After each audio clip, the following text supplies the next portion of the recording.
मैं कहता हूँ वो चैनल पे इसमें नहीं दिखाई जाती, जो एक इंच है ना 10 इंच लिखी 10 इंच बताते हैं। क्या कहा क्या उसका क्या कहना बताओ, वो कहना क्या बताओ। नहीं मैं कह रही हूँ कोई बात गलत है ना, वो 1 इंच की 10 इंच बनेगी, और जो मेरी कोई सही बात होगी ना वो तो बिल्कुल कट्टम। उसने कोई अपनी बात बताई है? नहीं मुझे नहीं बताई। उसने बताया कि अंदर मतलब नहीं, उसने क्या बताया अंदर की मतलब उसके साथ में सही रो रहा था क्या? कौन? नहीं बिल्कुल नहीं रो रहा। तो महादेव के बारे में क्या कह रहा था? नहीं मुझे ना पता। हाँ क्या? उसकी अम्मा को 17-18 साल हो गए, उसकी मम्मी को मरे। मेरे साथ ऐसा था तो मुझे नहीं पता, मैंने पाला है कि क्या कहना, एक सिर्फ ना किसी देवी को ना किसी को, एक भोले के अलावा वो कुछ नहीं जानता। तो मुस्कान से उसका रिश्ता क्या था, क्या बताया उसने? रिश्ता कुछ नहीं था, बस ऐसी कोई बातचीत होते होते फंस गए भाई। तुम चाट खा रहे, तुम्हें चाट पसंद है, वही मुझे पसंद है, तो दोनों मिल गए। अच्छा ये बताया उसने। हिंदू राष्ट्र की मांग को लेकर चर्चा में रहने वाले बाबा बागेश्वर इन दिनों शादी को लेकर चर्चा में हैं।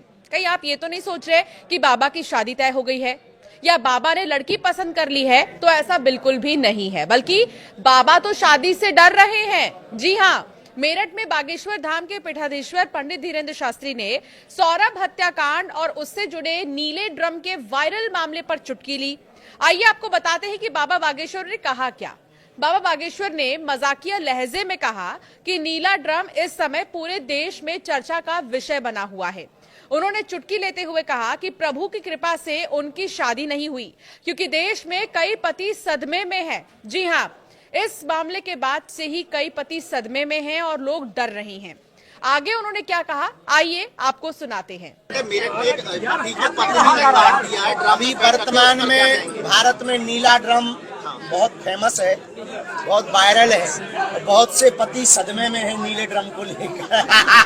भगवान की कृपा है, हमारी तो शादी नहीं हुई है, लेकिन ये उत्तर तो सुन ले नटखटा। नीला ड्रम अभी जो है बहुत वायरल है भाई साहब। मेरठ का ये जो कांड हुआ निश्चित रूप से ये बहुत ही निंदनीय है और दुर्भाग्यपूर्ण है। वर्तमान समाज में घटते हुए परिवार की व्यवस्था, पाश्चात्य संस्कृति का आगमन और लव के चक्कर में विवाहित पुरुष अथवा स्त्री पड़े हुए परिवारों को तलाक व परिवारों को मिटाने की साजिशों को पूर्ण करना। तो हम यही चाहते हैं, अपने जीवन काल में एक ही एंट्री होनी चाहिए, और ये संस्कारों की कमी है। जिनकी भी बेटी या जिनका भी बेटा इस प्रकार का कृत्य कर रहा है, उनके पालन पोषण की कमी है। इसलिए संस्कारवान परिवार बनाने के लिए प्रत्येक भारतीयों को रामचरितमानस का आधार लेना आवश्यक है। तो बाबा बागेश्वर ने कहा कि भारत में नीला ड्रम खूब वायरल है, बहुत से पति सदमे में हैं। भगवान की कृपा है कि उनकी शादी अभी नहीं हुई है। बाबा ने कहा कि मेरठ का सौरभ हत्याकांड बहुत ही निंदनीय है और ये संस्कारों की और पालन पोषण की कमी की वजह से है। प्रत्येक भारतीय को रामचरितमानस का आधार लेने की आवश्यकता है। सर्वोत्तम उपाय रामचरितमानस है। भारत के लोग रामायण को भूलकर सीरियलों में और मोबाइल में और बढ़ती हुई पाश्चात्य संस्कृति और टीवी के चक्कर में बीवियों को बर्बाद कर रहे हैं। इसलिए प्रत्येक माता पिता अपने बच्चों को रामचरितमानस पढ़वाएं, खुद भी पढ़ें। इस आधार पर जीवन जिएंगे, राम जी जैसा चरित्र का निर्माण कर पाएंगे अपने बच्चों का, और तभी जीवन में सुधार होगा। और ये नीले जो ब्लू ड्रम अभी वायरल हो रहा है, ये बंद होगा। आपको बता दें कि रामचरितमानस में बताया गया है कि पत्नी को अपने पति का सम्मान करना चाहिए, भले ही वो बूढ़ा, रोगी या गरीब क्यों ना हो। रामचरितमानस में सीता के माध्यम से पत्नी के पति के प्रति समर्पण और निष्ठा का उदाहरण दिया गया है। रामचरितमानस पति पत्नी के संबंध को दो शरीर और एक प्राण के रूप में देखता है, जहां प्रेम और विश्वास सबसे महत्वपूर्ण है। राम और सीता का आदर्श पति पत्नी के रिश्ते का उदाहरण है, जहां राम ने सीता को हमेशा सम्मान दिया और सीता ने राम के प्रति अपनी निष्ठा दिखाई। वहीं बागेश्वर धाम के महंत ने एक बार फिर हिंदू राष्ट्र का जिक्र कर कहा, देश संविधान, हनुमान और सनातन से चलेगा। एकमात्र सनातन धर्म ही है जो तीसरे विश्व युद्ध से बचा सकता है। हिंदू राष्ट्र बनने के बाद सनातन धर्म पर उंगली उठाना निंदनीय होगा। गौ माता को राष्ट्र माता का दर्जा मिलेगा। साथ ही उन्होंने हिंदू राष्ट्र में जात पात भेदभाव पर राजनीति नहीं होगी ये भी कहा। भारत के तिरंगे का अपमान नहीं होगा, वंदे मातरम कहने से लोग नहीं शर्माएंगे। फिलहाल साहिल और मुस्कान से जेल में मिलने कोई भी नहीं आ रहा है। वो लगातार जेल में है, कई दिन हो चुके हैं, लेकिन उनसे कोई मिलना ही नहीं चाहता है। मुस्कान के माता और पिता ने तो ये तक कह दिया कि हम चाहते हैं कि मुस्कान को फांसी की सजा दे दी जाए। 7वें दिन बुधवार को साहिल की नानी पुष्पा देवी चौधरी चरण सिंह कारागार पहुंची। अनुमति के बाद वो साहिल से मिली। आधा घंटे बाद बाहर आकर बताया कि साहिल ने कुछ भी नहीं किया है, जो किया वो मुस्कान ने ही किया है। हालांकि साहिल ने गलती नहीं, अति गलती की है। तो वहीं सौरभ की हत्या पर पुष्पा ने कहा, होई ही सोई जो राम रची राखा। पुष्पा देवी साहिल की पुश्तैनी मकान में उसके साथ ग्राउंड फ्लोर पर रहती थी। फर्स्ट फ्लोर पर साहिल की अपनी रहस्यमयी दुनिया थी। पुष्पा के अनुसार ऊपर क्या होता था उसे नहीं पता, पर वो इतना जानती है कि साहिल तंत्र क्रिया नहीं करता था। वो केवल भोले बाबा को ही मानता था और उनका ही चित्र लगाता था। 17 साल पहले बेटी की मौत के बाद से ही पुष्पा साहिल के साथ ही थी। जेल में मुस्कान से मिलने के सवाल पर कहा कि मुस्कान से वो कभी नहीं मिली, ऐसे में जेल में उससे मिलना कोई मतलब ही नहीं है। जो हुआ बहुत गलत हुआ, ऐसा नहीं होना चाहिए था, लेकिन जो हुआ किसने किया, क्यों किया, इसे लेकर वो अभी भ्रम में है। आगे क्या कहा, आइए आपको सुनाते हैं।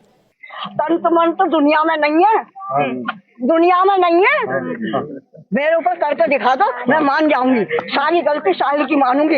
एक तो कोई बता दो, कोई ऐसा शाना दिमाना कोई हो। फंसाया है साहिल को, मुस्कान ने फंसा दिया साहिल को। फंसाया है, जो करा है। किसने फंसाया भाई? ये बताओ, ये मुस्कान ने करा, साहिल ने, मतलब आपको क्या लगता है? मुझे मैं तो अपने दिल की बात बताई। मुझे तो ये लगा है कि ये बात करने लगे, अपने संग में खाने पीने लगे, बस इनका प्रेम हो गया, बात खत्म। इससे आगे ये जाने भगवान। तो मेरठ के सौरभ हत्याकांड में मुस्कान और उसका बॉयफ्रेंड साहिल दोनों की करतूतों का कच्चा चिट्ठा सामने आने लगा है और अभी तक ये बंद ही नहीं हुआ है। अब पता चला है कि मुस्कान और साहिल पहले सौरभ की लाश को एक सूटकेस में भरकर ठिकाने लगाने की कोशिश में थे, लेकिन इसमें नाकाम होने के बाद उन्होंने ड्रम वाला आइडिया आजमाया और ड्रम खरीदा उन्होंने। पुलिस को सौरभ के घर से कई दूसरे सबूत के साथ एक खून से लगा सूटकेस भी मिला है, जिसके बाद ये शक पैदा हुआ है। जानकारी के मुताबिक अपने पति सौरभ का कत्ल करने के बाद मुस्कान ने बॉयफ्रेंड साहिल से हिमाचल प्रदेश में जाकर एक मंदिर में शादी कर ली थी। यहीं पर उन्होंने नशे में धुत होकर कई दिनों तक जबरदस्त मस्ती भी की। अब शक है कि मुस्कान साहिल से प्रेग्नेंट है, जिसके चलते जेल प्रशासन मुस्कान का प्रेगनेंसी टेस्ट करवा सकता है। इस बीच मुस्कान और साहिल की जो नई तस्वीरें और वीडियो सामने आए हैं, उससे पता चला है कि उन्हें कत्ल का रत्ती भर भी अफसोस नहीं है। इन तस्वीरों में कत्ल के बाद वो नशे में धुत होकर मस्ती करते हुए दिखाई दे रहे हैं। मेरठ पुलिस ने मंगलवार को एक बार फिर सौरभ के उस किराए के मकान की जांच की जहां सौरभ की हत्या की गई थी। एक अपडेट ये भी आया है कि मुस्कान ने ये बताया है पूछताछ में कि सौरभ उसे तलाक नहीं दे रहा था और इसीलिए उसने इतना बड़ा कदम उठाया, उसने मर्डर कर दिया। पुलिस ने कत्ल वाली जगह यानी कि सीन ऑफ क्राइम को पहले ही सील कर दिया था। इसके बाद अब उस कमरे की और बारीकी से फॉरेंसिक जांच की गई है। पुलिस ने घर की दरो दीवार के साथ साथ कमरे में रखे अलग अलग सामानों की जांच की है और फॉरेंसिक जांच के लिए नमूने इकट्ठा कर लिए हैं। पुलिस की टीम ने सौरभ के घर से तकिया, चादर, बर्तन समेत और भी कई चीजें जब्त की हैं। लेकिन अभी तक ये जांच पूरी तरीके से खत्म नहीं हुई है। कई बातें सामने आ रही हैं और लगातार हर दिन कई खुलासे हो रहे हैं। इस बीच धीरेन्द्र शास्त्री का बयान काफी ज्यादा चर्चा में है, क्योंकि उन्होंने अब ये कह दिया है कि मेरठ हत्याकांड के बाद से ही सारे पति सदमे में हैं और जो कुंवारे हैं वो शादी करने से डर रहे हैं। आपका क्या कहना है इस मामले में, हमें जरूर कमेंट कर बताएं और ऐसे कई वीडियोस के लिए हमें सब्सक्राइब करना ना भूलें।